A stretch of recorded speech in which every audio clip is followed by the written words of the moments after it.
महावितरण कंपनीचा मनमानी कारभार. पूर्णा तालुक्यातील मोजे कातनेश्वर येथील गरीब असलेले कुटुंब विठ्ठल सकाराम पितळे यांना घरात मीटर नसतानाही 78,940 रुपये बिल भरण्याचा महावितरणचा तगादा. खरोखर पाहता विठ्ठल पितळे या कुटुंबाकडे मीटरच नाही. मीटर नसतानाही वीज बिल कसे आले? मेन मोरे अभियंता वसमतकर यांचा मनमानी कारभार समोर आल्याचं दिसून आले. त्या कुटुंबास बिल भरा नाहीतर केस करतो असा महावितरणकडून धमक्या दिल्या जात आहेत.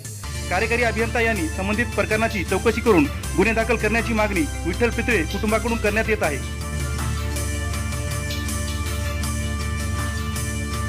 2,000 रुपये दिले की समजा आकडा चालू होता, मीटर चालू होतं, समजच होतं. 2,000 रुपये दिले की पुन्हा 3 महिन्याच्याच नंतर यायचे. मी तिचा चुलता आहे. म्हणजे पैसे कोण घ्यायचे? पैसे पैसे भाऊ येत होता. भाऊ येत होता, लाईनमॅन येत होता, कोण आहे लाईनमॅन? लाईनमॅन बालाजी मोरे. बालाजी मोरे. याच्या आधीचे काही लाईनमॅन गेले. किती दिवसापासून तुम्ही त्यांना पैसे देत गेले? 2,000 रुपये. पैसे 2-3 वर्षापासून सकाराम पितळे. आमच्या घरी लाईट म्हणजे मीटर कनेक्शन नसतानाही बिल येत आहे. आणि तिथे अर्ज केला तर ते म्हणतात की आमचे काम नाही आहे, काही जण म्हणतात. आणि परत माझा भाऊ गेला होता तिथं, तर त्याला असं मजाकमध्ये घेण्यात आलं, त्याची टिंगल उडवण्यात आली. त्याला म्हणतात की इतके दिवस का झोप घेतली का तू? परत म्हणतात वावर का तुमचं एकरभर. परत दुसरा एक मित्र म्हणला त्यांच्याकडे शेती नाही, तर मग म्हणतात शेळ्या तरी का तुमच्या वगैरे असं बोलण्यात आलं. परत लाईनमॅन येतात की मी पैसे मागतात. परत आम्ही नाही म्हटलं तर केस होऊ शकते, असं होऊ शकतंय, तसं होऊ शकतंय, असं काही पण म्हणायले.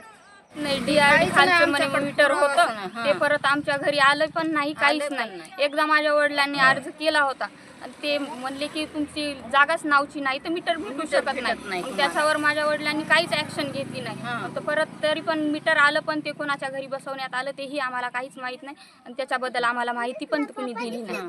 त्या माणसाकडून घेतली होती आम्ही लाईट. तुमच्याकडे मीटरच नाही, तुम्हाला बिल कसं दिलं? मग तेच आम्ही हे करायलो किती कसं दिले बिल? दिवस. मग ते काय माहिती ते तर काहीच म्हणले नाही. परत शेजार याबाबत तुम्ही वरिष्ठ कार्यालयाला गेलता का? बिल कसं काय आम्हाला? माझा भाऊ गेला होता ना तिथं, इथं कार्यालय MSCB ला, इथं का पूर्णेला? MSCB ला पूर्णेला. तिथं काय म्हणलं तुम्हाला?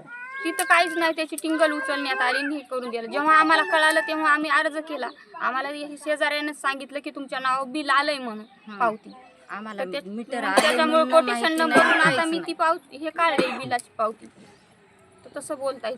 जे कोणी हे आमचं मीटर वापरत आहे का त्यांच्यावर गुन्हा दाखल करण्यात यावा, आणि ज्याने बसवलंय का त्यांच्यावर पण गुन्हा दाखल करण्यात यावा. आम्हाला परिवारासह उपोषण करावं लागेल की आम्हाला न्याय भेटावा म्हणून. गरीबाला कधीच कुठं न्याय भेटू शकत नाही का?